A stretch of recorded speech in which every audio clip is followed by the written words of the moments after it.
What's up, guys? Biohazard Candy Kid coming at you here with another Hard Floor Media video. I'm out here with Noel Buenos out here in Temecula. So we're actually doing an interview. I have both microphones attached to the camera using a splitter connector. I'm trying to get both of us in the shot because the lens I have is not a wide angle lens. So I'm gonna have to make do with whatever I have and stuff like that. But I'm gonna interview this guy. I interviewed him before. We might link up another day to get interviewed. And so, yeah, I'm gonna ask him some questions, and then maybe we'll just, talk about some things. Oh yeah. I got to practically watch the time here because I got to wake up early to go to work. So, I don't know how long this video is gonna be, but this thing only does like 30 minutes, maximum on the settings that I have it. So yeah, man, you said you live by yourself. Yeah. And you said that you own your own media production company or whatever. You do photos and stuff. Nine Productions, holla. Nine Productions, holla. How's that working out for you, man? It's going good so far. I'm getting some good clout right now. I'm meeting up with different type of people and things like that right now. I went out to San Diego the other day and it was fun. I'll tell you right now, it was fun. All right. So what kind of content do you do, like in terms of photos and videos? Anything that involves the camera and the cameraman. Literally anything. Videography when it comes to weddings, when it comes to quinceañeras, when it comes to rap videos, anything that involves the camera, I'm your guy, 100%. Okay, so those are the type of venues that you do, basically. Yeah. Weddings, music videos, quinceañeras, parties, stuff like that. 100%. Okay, and so do you have a big clientele base, or is your clientele base growing? It's growing little by little right now, yeah. And what social media platforms are you on, YouTube or Instagram, or do you have your own website? Or? Right now, I'm just on Instagram right now, just promoting my little video, my little videography right now. TikTok, I'm kind of started to kind of get on there right now, but mainly just Instagram right now. So what do you, have you ever thought about doing videos on YouTube of the venues that you do? I have, but I don't feel like I'm there right now. Yeah, so that's the reason why I'm just sticking to Instagram right now. And just trying to promote myself, trying to build my business right now. So Instagram is where it's at right now. And so what equipment do you use? What's your camera, your main camera? Do you have any microphones? Do you have any lights? Do you have any stands? Starting out with your camera, what's your main camera that you use? So my main camera that I use is a Nikon D3200. That's the main one that I use, but I also have a Canon. I just don't know exactly which one I have right now. I just got it not too long ago. Are both cameras, so the Nikon D3300, it's a DSLR, right? It's not mirrorless? It is. Okay, and your Canon, is that DSLR also, or is it mirrorless? It's DSLR. Okay, yeah. Because the camera I'm using right now is a DSLR camera, and I love it a lot. This new mirrorless technology, I'm just not into it, you know? DSLRs have been out for a long time. They work great. 100%. And you get good at what you use. Yeah. You have two cameras. Yep. Of course, I have a few cameras, I have a drone too as well. Yeah, okay. I remember you mentioned that last time we talked. And so essentially, you got to use what you have. You know, it's not about you spending $3,000 on something that maybe you're not going to use, and maybe you don't like this type of business. But I see that you're investing in yourself, I am. which is great. Now, in terms of helping me out, and I can help you out, what can you bring to the table for the both of us that would make both of us grow and get, a bigger clientele and, a wider audience? So the biggest thing is that I have more than just one camera. And then I also have my drone as well. Right now, I'm not licensed right now to fly my drone, but if you use your drone for use of your own self, you don't have to have a license. But if you want to make money off your drone, you gotta have a license. Right now, I am building my license right now. I am studying for the test and things like that, but right now, I don't have a license. Oh, okay. Yeah, because I know that real estate companies are starting to use drones to take They are, aerial 100%. view shots of the house. Yeah. Which I guess is fine, because back in the day, you had to have someone maybe like on like a vehicle with a ladder or something. I don't know Yeah. how it was done. But you had to have a photographer take a video of inside the house. Exactly. And so now, with all this like drones or these new cameras coming out, now it's just easy peasy. Now you have people with GoPros walking into a house Yeah. and doing like maybe a 3D, panoramic view, Yeah. and putting it on like some Zillow.com Yeah. and showing off the houses. So I can see where your drone would come, into effect like that once you get your license. Yeah. So, and it doesn't seem too difficult to get. I know it's a law because, of course, It's a lot. yeah. Yeah. 100%. Because there's an issue with drones, and I have an issue with them too, because people have fear of people using them for spy devices. Oh, Yeah. look, I'm gonna look at a hot woman inside a room naked, and I understand that, and that's what I have an issue with. That's why I really don't care for drones. I mean, I like my remote control airplanes and helicopters, the ones without the camera, just the hobby ones. Those are fine. Drones, they can be useful, but you just got to be careful how you use them. So the whole license thing, I kind of can see where they're going with it. Exactly. Hey, well, he's licensed to do this. Here's his, certificate, and here's the protocols that he follows. He's So it's kind of like considered as an aircraft. When you're flying a drone, it's considered as an aircraft. So it's like a plane in a sense. So there's certain places you could fly, certain places you can't fly. There's restricted zones for that. You know what I'm saying? So you have to understand where you're at. If you're in a restricted area, you have to request if you could fly there. You know what I'm saying? Did you hear that, guys? It's basically like if you go to French Valley and you want to get your pilot license, you have to go through the same procedures. Exactly. Not as getting an airplane, or a pilot license, but it's the same deal because you are essentially flying something, from the ground, but it is going up in to the sky. Yep. And you have to basically obey certain rules. They Yep. started doing this when drones first started.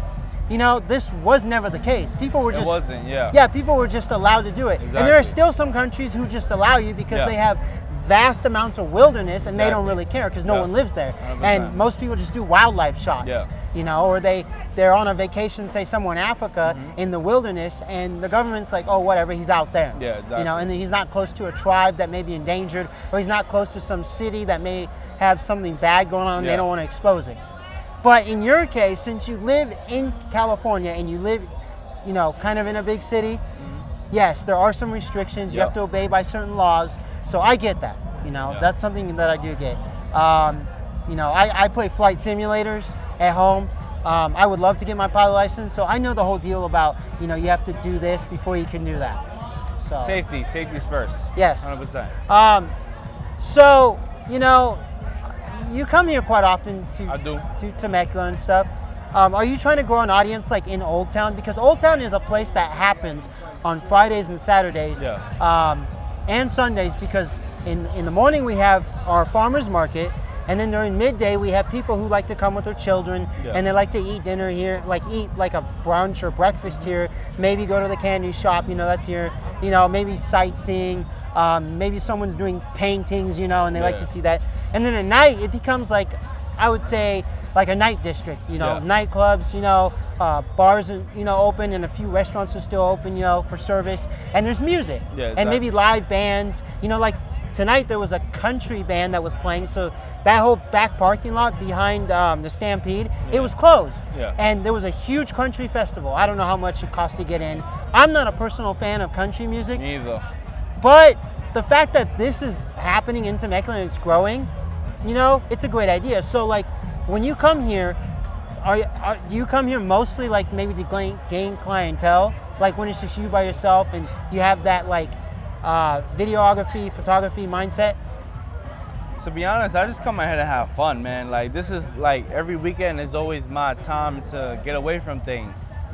I always have things running through my mind, and I come out here, I have a few drinks, and this is just my getaway, to be honest. Have you ever thought about supporting the local business in Temecula, like you know, since you come to Old Town, like here in Old Town, Yeah, have of you thought course. about doing videos and photos for them and interviewing the bosses? Right now, I haven't because at the moment, like I don't have a full-time job. Like all I do is work for myself right now. So to be honest, all I care about is just making money for myself right now. You know, the bills got to get paid at the end of the day. You know what I'm saying? But you know, I love Temecula. Temecula is the spot that I always come to every weekend. Like I usually don't cut my hair throughout the week, but every weekend I'm always out here for a fact. And you know, I go to all the clubs. Anybody that's out here that, you know, they're like little vendors that come out here and they come out here selling shit, I always support as much as I could, 100%. You know, that's a good thing. You know, and I want to mention this, guys. You know, basically the vendor that is out here, he's out here like practically Every weekend. I think, yeah, and every day I think. Yeah. And I know him, you know, personally. He's a great friend of mine. Yeah. And I support him. He has some complications, you know, in his life. He lives with certain people, and you know, all he does is just, you know, vend. Yeah. Like he just sells stuff, and you know, he's a person who, you know, there's a bunch of drunk people who come here. Maybe some are on drugs, you know. And so, like, he always tries to give them water, you know, or food, and says, hey, you have a safe night home, you know, a safe ride home, you know. Or he even asks them, hey, do you have a ride home? I can get you an Uber. Like, he'll even, you know, advocate for that, which is a great idea. So the fact that you're supporting someone like that, you know, those are the people we need to support. Yeah, always. You know, not the someone people. who cares. Yes, not the 100%. people who, you know, come to get fucked up and wasted, Yeah. and they waste their life, whether they're in their 20s Yeah. or in their 40s or in their 60s. It doesn't matter. We need to support those who are nice, clean-cut people who are trying to help, you know, society out. Yep, 100%. So I like the fact that you're doing that. That's great. Oh yeah, bro. I support as much as I could, you know what I'm saying? Whenever I pop out, I support. That's all it is. Because all these big businesses out here, they're out here making maybe $500,000 a year, $600,000 a year. I'd rather support the people that's out here grinding every day. The owners to all these spots that you see out here, they're never outside. You don't ever see them. You know what I'm saying? The people that's out here really grinding, that got their own personal business, that make their own money based off of what they sell every night or every day, those are the people that I'd rather give my money to, 100%. So, yeah, that's great. You know, 100%. you did make a good point.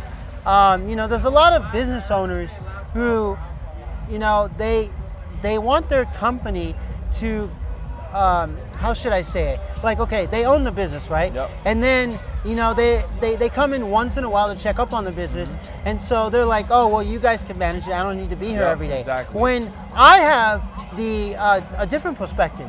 The owners should be there every single day. Exactly. They should be. And you know, that's how Make sure everything's going yeah, good. not that Yeah. like we have presidents who, instead of being a president, which I know the presidents are not real presidents of the United States, they're owned by 100%. someone else Yep. overseas, you know. But what do? They sit in the White House for like maybe a few days, and the rest of the day they go play golf. What the heck is that? You're supposed to run the country. You're supposed to be here 24/7. 100%. I mean, I know the whole system's fucked up from A to Z, you know, because the devil's in the system. Comfortable. It's about being comfortable. Yeah. So, you know, a business owner should be in the office 24/7. 100%. You know, yeah, he should take his time off and, you know, go play around or golf or something. But he should always be there because I have a 9-to-5 job. Yeah. And basically, my managers.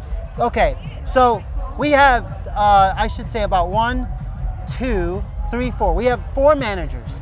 And one of them's like a low-level manager, and then